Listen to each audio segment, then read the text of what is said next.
แต่ผมรู้สึกว่ามันคือการบูลลี่ผมเลยไม่ชอบเพศทางเลือกทำให้ผมไม่มีเพื่อนแม่งเกลียดทุกคนเหวอหมดเงียบกริบไอมุดดินไอแขกขายถั่วอะไรวะหน้าแบบเราเนี่ยยังไงก็ไม่มีวันได้เป็นพระเอกผมก็ช็อกโอกาสหลายๆอย่างที่มันเกิดขึ้นน่ะได้มาเพราะรูปร่างหน้าตาของเราผมไม่เคยลืมเลยประโยคนี้มัน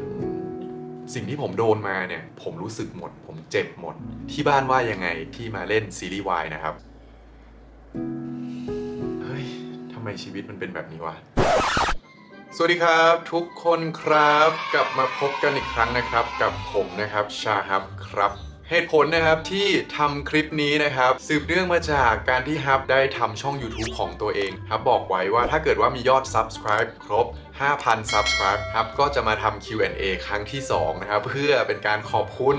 ทุกคนอีกครั้งหนึ่งแล้วก็ทำความรู้จักกันให้มากยิ่งขึ้นแต่วันนี้นะครับขออนุญาตนะครับมาใช้พื้นที่ของช่องก้าวหน้า Channel นะครับเพราะว่าจะได้ให้แฟนๆซีรีส์นะครับได้รู้จักฮับด้วยเช่นกันนะครับแต่ก่อนอื่นเลยนะครับสำหรับคนที่ชมคลิปนี้อยู่นะครับอยากจะฝากให้ทุกคนเข้าไปกดติดตามช่อง YouTube ชาฮับ Official นะครับขึ้นไปแล้วนะครับแล้วก็ฮับก็มี Instagram ชื่อชาฮับ CHAHUB Twitter นะครับก็ชื่อชาฮับมารุก็ฝากติดตามกันไว้ทุกๆช่องทางเลยนะครับสำหรับคลิปนี้สนับสนุนโดย NK Complex ผลิตภัณฑ์เสริมอาหารวิตามินสกัด 100% ธรรมชาติและออร์แกนิกการันตีคุณภาพมาตรฐานการผลิตจากโรงพยาบาลผิวหนังอันดับหนึ่งของประเทศไทยครับนอนน้อยพักผ่อนไม่พอเป็นภูมิแพ้เครียดง่ายทำงานหนักไม่ค่อยออกกำลังกายกินเหล้าสูบบุหรี่ป่วยง่ายภูมิคุ้มกันต่ำไม่สบายบ่อยผิวดูโทรมดูซีรีส์ถึงเช้าใช้ชีวิตหนักมากกินอาหารเสริมเป็นกำสิ่งเหล่านี้แหละครับที่ทำให้ NK Cell ของเราลดน้อยลงแล้ว NK Cell คืออะไรครับ NK Cell นะครับก็เป็นเซลล์เม็ดเลือดขาวชนิดหนึ่งนะครับที่อยู่ในกระแสเลือดเป็นระบบภูมิคุ้มกันที่ร่างกายเรามีมาตั้งแต่กำเนิดแล้วนะครับที่คอยปกป้องคอยกำจัดสิ่งแปลกปลอมเชื้อโรคไวรัสรวมถึงเซลล์มะเร็งที่กำลังคุกคามร่างกายของเราอยู่ด้วยนะครับและนี่ก็เป็นวิตามินหยุดเชื้อเสริมภูมิแห่งยุคปัจจุบันครับ NK Complex นี่ตัวนี้เลยสามารถทานระยะยาวได้อย่างปลอดภัยไม่ต้องหยุดทานครับยิ่งทานยิ่งสุขภาพดีไม่มีผลต่อตับต่อไตและเขาได้ถือสิทธิ์หนึ่งเดียวในไทยนำเข้าวัตถุดิบหลักและได้รับรางวัลโนเบลชนะเลิศการวิจัยสารอาหารจากสหรัฐอเมริกาควบคุมการผลิตโดยโรงพยาบาลผิวหนังอโศกครับมีอย.มีความปลอดภัยร่างกายนำไปใช้ได้อย่างหมดจดไร้สารตกค้างสามารถเข้าสู่เซลล์ได้มากกว่าสารอาหารทั่วไปถึง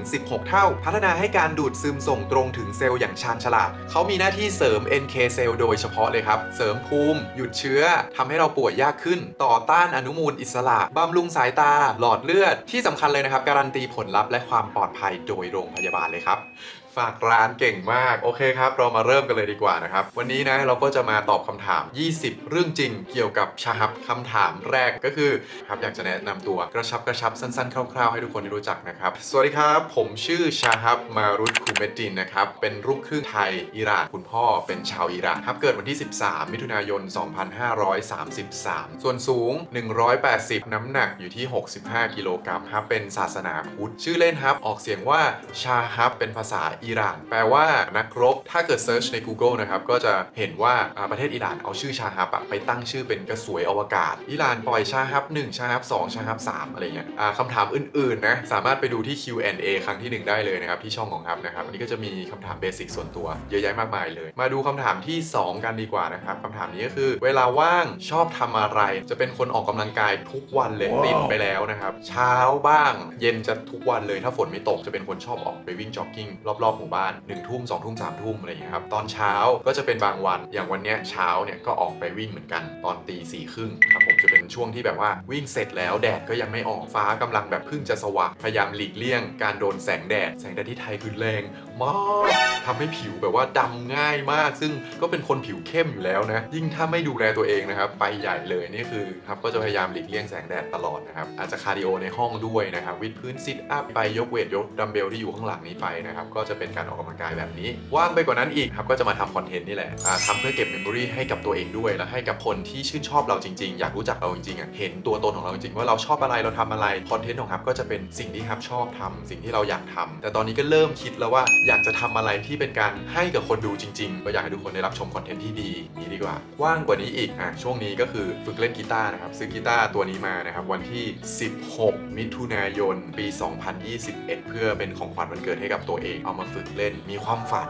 อีกแล้วมีความฝันอีกอย่างหนึ่งนะครับว่าอยากจะเป็นนักดนตรีนะครับร้องเพลงสดดีดกีตาร์สดนะครับอยู่ในร้านเล็กๆร้านชิลๆมันเป็นภาพในหัวที่ผมอยากมีลุคนี้มากเนี่ยสักวันหนึ่งนะจะต้องได้มีคลิปครับเล่นกีตาร์ร้องเพลงอัดลง YouTube ให้ทุกคนฟังนะครับนี่ก็เป็นความตั้งใจของผมอีกอย่างหนึ่งที่อยากจะทำเรื่อยๆหลายๆเพลงนะครับให้ได้ฟังกันครับผมต่อมานะครับก็จะเป็นคนชอบนอนได้ตลอดเวลาเลยขอแค่อาบน้ำเปิดแอร์เย็นๆห่มผ้าก็หลับแล้วนะครับแล้วก็ชอบดูซีรีส์สไตล์โรแมนติกคอมเมดี้ดราม่าหน่อยๆนะครับก็คือเป็นอารมณ์แบบเบาสมองมีความสุขไม่ชอบดูอะไรเครียดๆคำถามต่อไปนะครับคำถามที่ 3ทำงานอะไรกันแน่ตอนนี้คนถามเข้ามาเยอะมากนะครับทั้งคนที่รู้จักครับอยู่แล้วนะครับแล้วก็ยังไม่รู้จักใช่ตอนนี้ครับก็ยังเป็นลูกเรืออยู่นะครับยังไม่ได้ลาออกแล้วก็ยังไม่ถูกไล่ออกนะครับแค่ว่าสถานการณ์ตอนนี้อย่างที่ทุกคนทราบกันนะครับบางเดือนก็ไม่ได้บินบางเดือนก็ได้บินแต่บินน้อยมากเลยทำให้คนไม่เห็นเราลงรูปในโซเชียลนะครับเลยคิดว่าเราลาออกไปแล้วและอย่างช่วงนี้มีผลงานซีรีส์ด้วยก็มีคนเข้าใจได้ว่าเราออกไปแล้วก็มาทำงานในด้านวงการบันเทิงอย่างเต็มที่ซึ่งจริงๆแล้วไม่นะครับผมรักอาชีพนี้มากนะครับยืนยันว่าก็จะทำอาชีพนี้ต่อไปเรื่อยๆนะถ้าเขาไม่ไล่เราออกนึกออกปะอยากให้สถานการณ์กลับมาดีเร็วๆนะครับอยากให้กลับมาบินได้เหมือนเดิมนะครับแล้วมันเศร้าอวยพรให้ผมด้วยนะครับต่อมานะครับมาเล่นซีรีส์วายได้ยังไงโอเคได้มีโอกาสมาเจอพี่แกปเปอร์นะครับให้ผมมาเป็นแขกรับเชิญในรายการ Go Live B5 นะครับเป็นการเจอกันครั้งแรกของเรา2คนนะครับเสร็จปั๊บเราก็คีปคอนแทคกันมาเรื่อยๆจนพี่แกปทำซีรีส์สั้นเรื่องหนึ่งก็คือ Skinship ขึ้นมานะครับก็เรียกผมมาแคสแล้วก็โอเคเราก็ได้บทหมอเจมมานะครับก็เป็นจุดเริ่มต้นในการแสดงครั้งแรกนะครับก็ได้มีต่อซีซั่นที่2 Skinship 2ก็ได้ทำงานกับทางก้าวหน้าโปรดักชั่นมาเรื่อยๆนะครับจนมาถึงโปรเจกต์นี้นะครับเช็คเอาท์คืนนั้นกับนายดาวเหนือนะครับเป็นเรื่องแรกนะครับที่เรียกได้ว่าเป็นซีรีส์วายเรื่องแรกที่ฮับเล่นนะครับคำถามต่อมานะครับก็คือที่บ้านว่ายังไงกับการที่มาเล่นซีรีส์วายนะครับต้องขอบคุณคุณแม่มากๆเลยนะครับเป็นคนที่สนับสนุนผม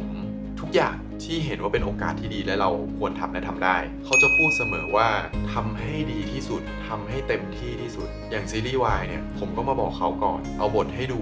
บรีฟมายังไงผู้กำกับบอกว่าอะไรบ้างต้องเล่นอะไรบ้างต้องมีฉากยังไงบ้างบอกหมดแล้วก็ถามความเห็นของคุณแม่ก็โอเพนมากเอาเลยเต็มที่เลยลูกทำให้ดีที่สุดทำให้เต็มที่ไม่ต้องสนใจมันคืองานคอยฝังคำนี้อยู่ในหัวผมตลอดว่าไม่ว่าจะทำอะไรรับหน้าที่อะไรมาแล้วรับความรับผิดชอบอะไรมาแล้วทำให้เต็มที่ที่สุดทำให้ดีที่สุดอันนี้คือสิ่งที่ผมรับรู้มาตั้งแต่เด็กแล้วก็ทำมาตลอดนะครับก็ขอบคุณคุณแม่มากๆที่สนับสนุนเราไม่ต้องการคำตอบจากคนอื่นอีกแล้วเราต้องการแค่ผู้หญิงคนนี้ say yes แล้วเราก็ go on เลยตั้งใจกับตัวเองว่าผมก็จะทำให้ดีที่สุดพอวันที่ทีเซอร์ออนแอร์นะครับเอาให้คุณแม่มาดูด้วยนะครับเขาก็ดูไปแล้วก็ยิ้มไปหัวเราะไปอะไรเงี้ยเราก็มองหน้าเขาแล้วรู้สึกว่าเขาอินกับตัวละครที่เราเล่นอะไรเงี้ยครับมีความสุขมากเป็นโมเมนต์ที่ดีมากๆเลยที่นั่งดูซีรีส์เช็คเอาท์กับคุณแม่นะครับพอดูเสร็จแกปเปอร์โทรมา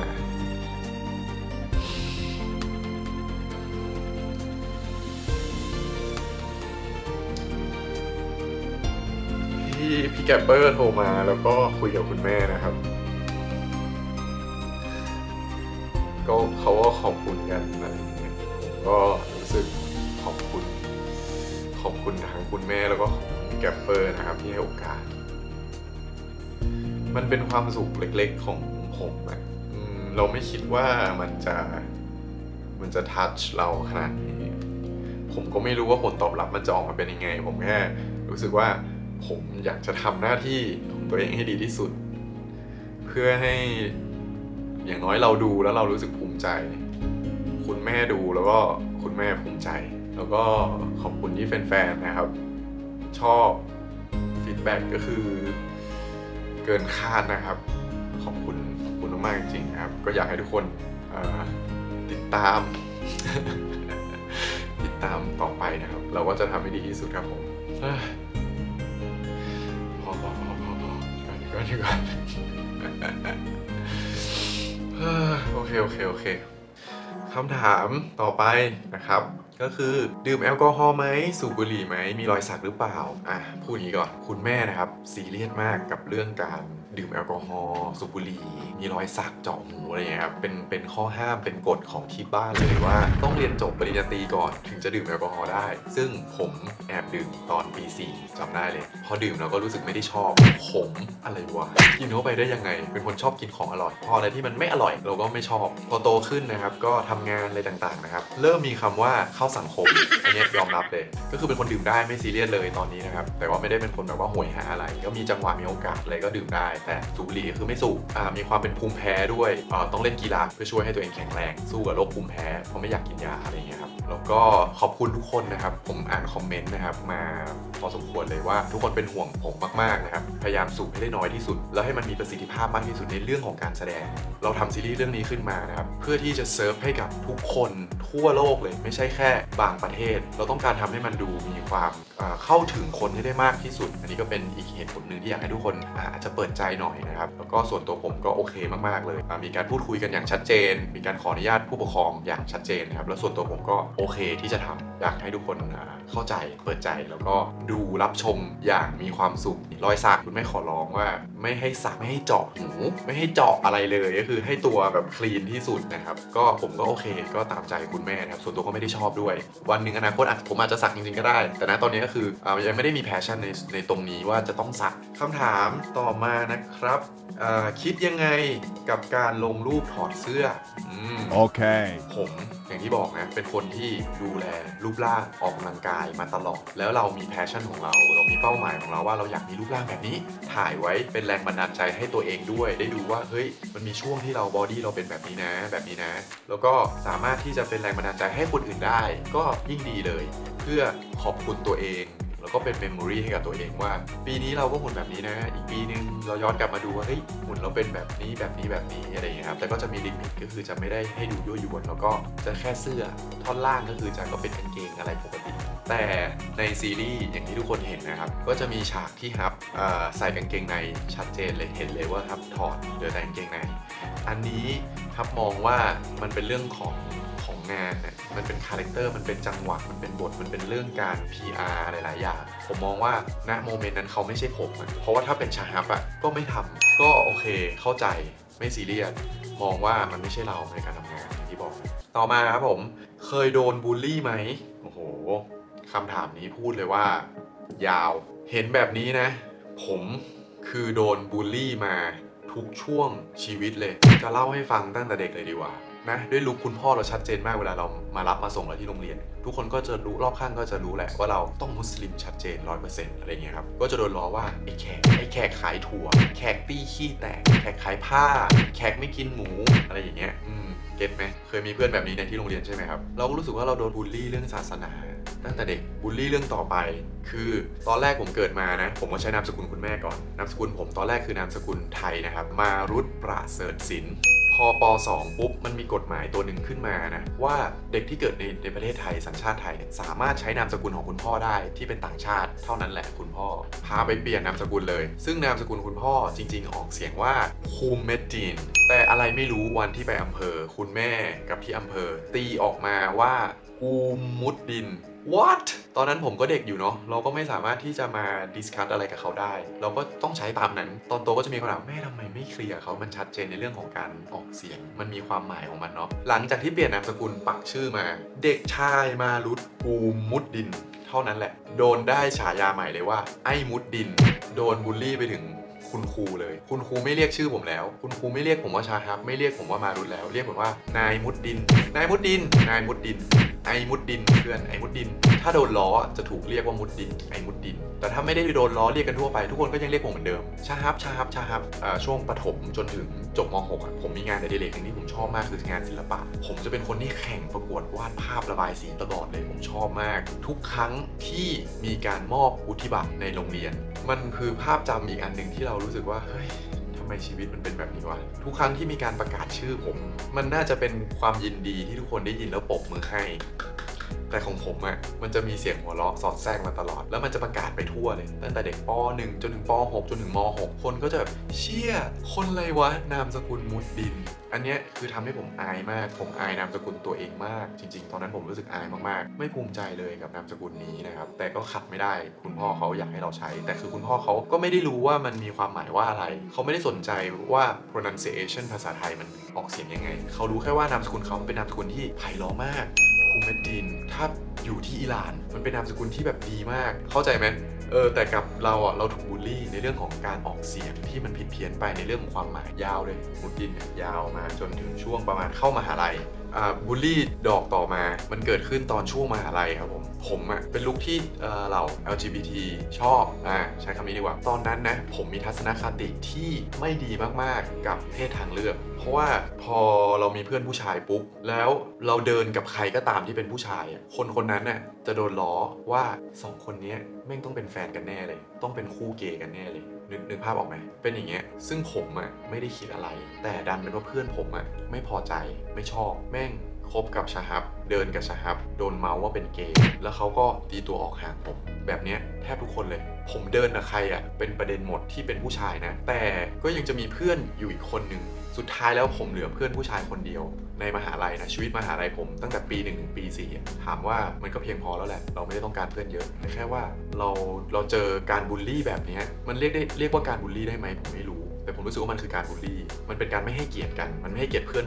ผมโอเคไงยอมรับได้ผมไม่ซีเรียสช่างมันใครจะคิดอะไรก็เรื่องของมันเพราะผมโดนประมาณเนี้ยตั้งแต่ม.ปลายแล้วแต่มันมาชัดเจนมากตอนอยู่มหาลัยแต่สุดท้ายคนที่เหลืออยู่กับผมทำไมถึงเป็นเพื่อนผมได้เขาเป็นเด็กแลกเปลี่ยนที่เขาไปเจอโลกที่ต่างประเทศมาเขาเป็นลูกครึ่งเหมือนผมเขาเป็นลูกครึ่งญี่ปุ่นเขาไม่แคร์เหมือนผมไงนึกออกไหมเขาไม่ได้สนใจเราก็เลยไม่ได้สนใจ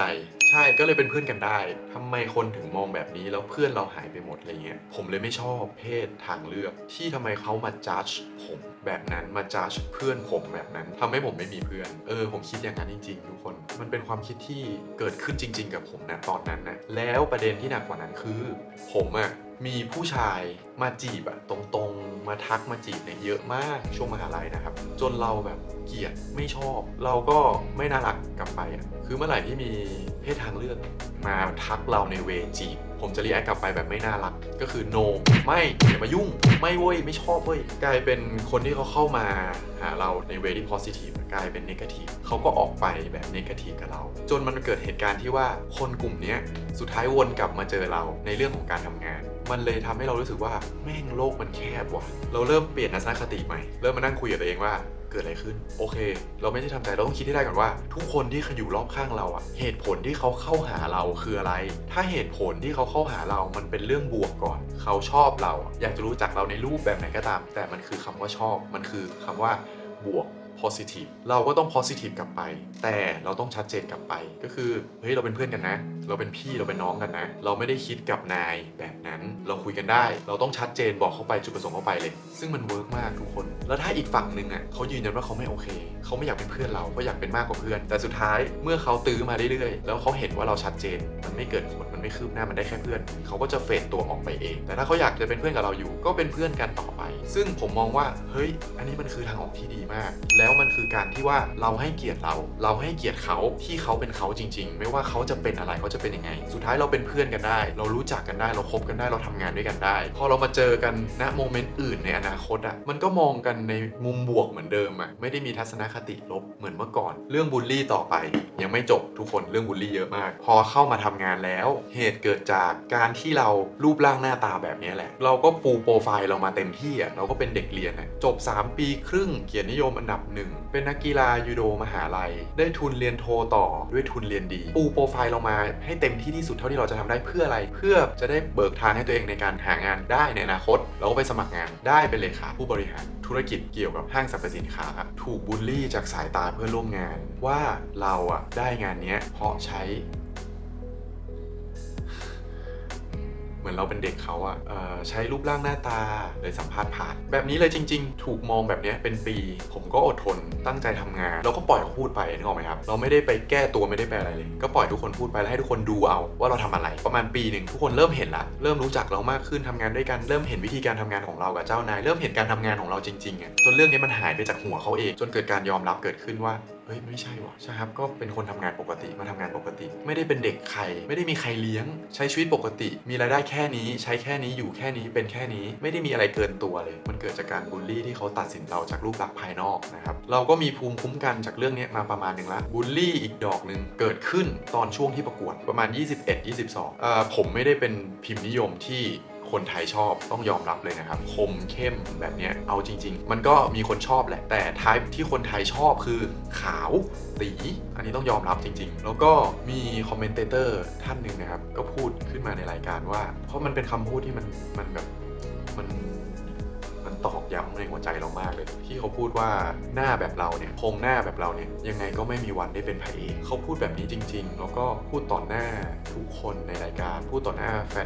นคลับที่นั่งอยู่บนสแตนเชียร์และหลังพูดต่อหน้าเราตรงนั้นเลยถามเราไหมว่าเราอยากเป็นหรือเปล่าผมแค่เป็นคนหนึ่งที่อยากทำงานอยากใช้โอกาสศักยภาพของตัวเองที่มีให้ได้ทำงานไม่ว่าจะบทอะไรไม่ว่าจะทำอะไรนึกออกไหมครับไม่ได้ตะเกียกตะกายหรือไม่ได้มีความคิดว่ากูต้องเป็นพระเอกนึกออกไหมคือถ้ามันมีโอกาสได้แคสได้ไม่ได้ไม่เป็นไรตามนั้นเลยแต่คำพูดนี้มันแบบมันตอกย้ำใจเราแบบมันเจ็บแล้วเร